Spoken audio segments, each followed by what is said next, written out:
जय श्री श्याम सभी श्याम प्रेमियों को। कैसे हैं आप सभी? आशा करती हूँ बांके बिहारी जी की कृपा से आप सभी कुशल होंगे। आज मैं आपके समक्ष एक ऐसे गांव की कहानी लेकर आई हूँ जो कि ब्राह्मणों के श्राप से वीरान हो गया। आज तक उस गांव में ब्राह्मणों के श्राप से कोई भी नहीं रह रहा है और वीरान पड़ा हुआ है। तो क्या थी कहानी उस गांव की और कहाँ है वो गांव, आपको सुनाती हूँ। कुलधरा। ब्राह्मणों के क्रोध से आज भी वीरान है कुलधरा, राजस्थान के 85 गांव। कुलधरा गांव के 85 गांव, वही कुलधरा जो कि ब्राह्मणों के क्रोध का प्रतीक, जहां आज भी लोग जाने से डरते हैं। कुलधरा गांव राजस्थान के जैसलमेर शहर से 18 किलोमीटर दूर स्थित है। ये जैसलमेर के राजस्थान में जैसलमेर है, वहाँ से 18 किलोमीटर दूर स्थित है। आज से 500 साल पहले 600 घर थे यहाँ पर और 85 छोटे छोटे गांवों को मिलाकर एक कुलधरा गांव बना। 85 छोटे छोटे गांव थे, उनको मिलाकर एक गांव का नाम बना कुलधरा, जिसमें पालीवाल ब्राह्मणों का साम्राज्य था। और ऐसा साम्राज्य था कि जिसकी कल्पना भी नहीं की जा सकती। रेगिस्तान के बंजर धोरों में पानी नहीं मिलता। राजस्थान में रेगिस्तान जब होता है तो वहाँ पर पानी की बहुत समस्या होती है। तो पालीवाल ब्राह्मणों ने ऐसा चमत्कार किया था कि जो इंसानी दिमाग तो कभी सोच ही नहीं सकता। उन्होंने जमीन पर उपलब्ध पानी का प्रयोग ही नहीं किया, न बारिश के पानी को संग्रह किया, बल्कि रेगिस्तान की मिट्टी में मौजूद पानी के कण को ही खोजा और अपने गांव को जिप्सम की सतह के ऊपर बनाया, क्योंकि जिप्सम पानी को सोखता नहीं है, बारिश के पानी को जमीन में नहीं सोखने देता और ऊपर ही रहता है। तो इस वजह से उन्होंने ऐसी ऐसी खोजें की जो कि मनुष्य की सोच से भी परे थी। और किसने? ब्राह्मण समाज ने, पालीवाल ब्राह्मणों ने। और आवाज़ के लिए ऐसा गांव बनाया कि दूर से अगर दुश्मन आए तो उसकी आवाज़ उससे 4 गुना पहले ही गांव में पहुंच जाती थी। कि कोई आ रहा है तो उसकी आवाज़ 4 गुना तेज़ आवाज़ आ जाती थी पहले ही। हर घर के बीच में आवाज़ का ऐसा मिल था जैसे आज के समय में फ़ोन लगे होते हैं ना, कि इंटरकॉम, एक दूसरे के घर की जैसे किसी को बात बोलनी है तुरंत वहाँ से बोल दो और वो सबके घरों में खबर पहुँच जाए। जैसे कोई दुश्मन आक्रमण करने आ रहा हो तो एक घर में अगर किसी को समझ आ गया तो वो सबको बता दें। जैसलमेर के दीवान और राजा को ये बात हजम नहीं हो रही थी। जैसलमेर के जो दीवान थे और राजा थे उनको ये बात हजम नहीं हो रही थी कि वहाँ पर ऐसी टेक्नोलॉजी का आविष्कार हो चुका है, ब्राह्मणों ने किया है वो भी, कि वो लोगों ने पानी का भी समस्या हल कर ली है। आवाज़ वाले यंत्र ऐसे बना रखे हैं कि और कोई भी आता है तो उससे 4 गुना आवाज़ तेज़ पहले पहुँच जाती है। तो उन लोगों को ये बात हजम नहीं हो रही थी। इतने आधुनिक तरीके से ये लोग खेती कर रहे हैं, ऐसे जीवन यापन कर रहे हैं, तो उन्होंने खेती पर कर लगा दिया। जो जैसलमेर के दीवान और राजा थे उन्होंने खेती पर कर लगा दिया। पालीवाल ब्राह्मणों ने देने से मना कर दिया, क्योंकि वो कहते थे हाँ ये तो सब हमने अपने ज्ञान से अर्जित किया है ना, तो हम आपको कर क्यों दें, टैक्स क्यों दें। ये तो हमने अपने ज्ञान से, अपने ग्रंथों को पढ़ पढ़ के ज्ञान अर्जित किया और उसके फलस्वरूप हमने ये ज्ञान पाया है, तो ये तो हमारी मेहनत का फल है, तो इसमें हम आपको टैक्स क्यों दें।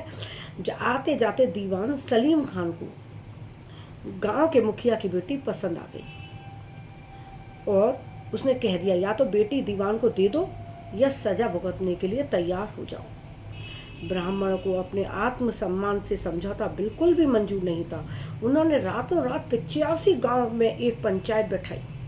सारे 85 गांव थे ना कुलधरा के, उनकी मिलकर एक महापंचायत बैठी और फैसला हुआ कि हम सभी ब्राह्मण रातों रात कुलधरा खाली कर देंगे।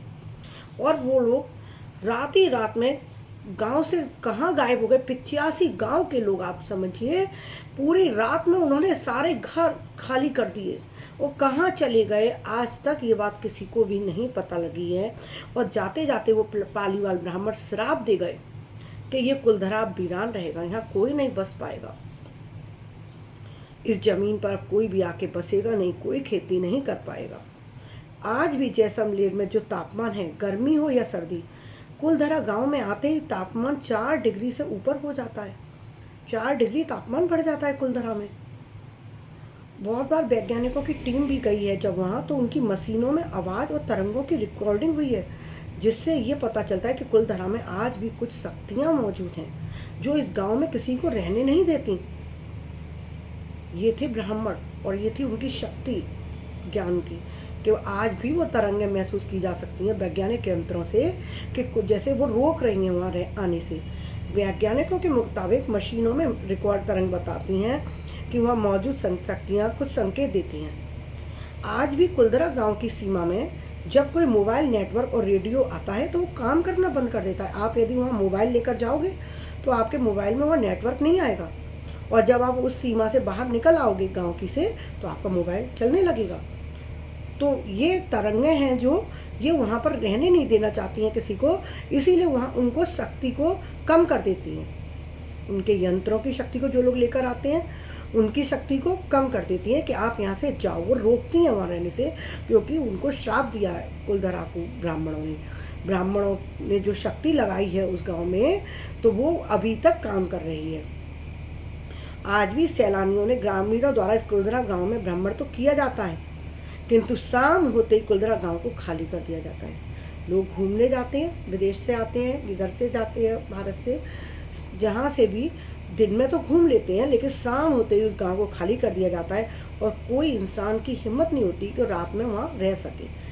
आप सब भी जब जैसलमेर जाएं, आपका जाना हो तो कुलधरा को जरूर देख कर आएँ और ब्राह्मणों के क्रोध और आत्म सम्मान के प्रति कुलधरा गांव को जरूर देखें और उससे शिक्षा ग्रहण करें कि एक ब्राह्मण को जब दुखी किया जाता है तो उसकी आत्मा से जो आह निकलती है, जो श्राप मिलता है, उसको जीवन पर्यंत कई पीढ़ियों तक झेलना पड़ता है, जैसे कुलधरा झेल रहा है।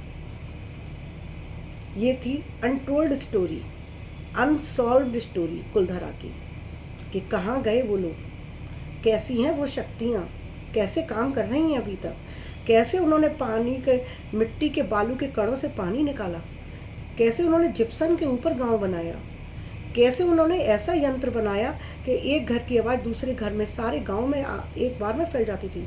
कैसे वो शक्ति आयोजित की कि कोई भी आ रहा है तो वो 4 गुना शक्ति की आवाज़ से उस सबके घरों तक पहुंच जाती थी कि कोई आ रहा है, कोई खतरा आ रहा है। तो ये थे कुलधरा के ब्राह्मण, और ये है उनका कुलधरा के ब्राह्मणों का श्राप। आत्मसम्मान की रक्षा के लिए, उन्होंने किसी गलत बात के लिए नहीं किया।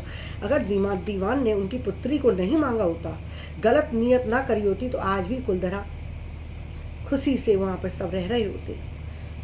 उन्होंने अपनी पुत्री की रक्षा के लिए, अपने पूरे परिवारों की रक्षा के लिए, आत्मसम्मान के लिए कुलधरा को त्याग दिया और श्राप दे दिया।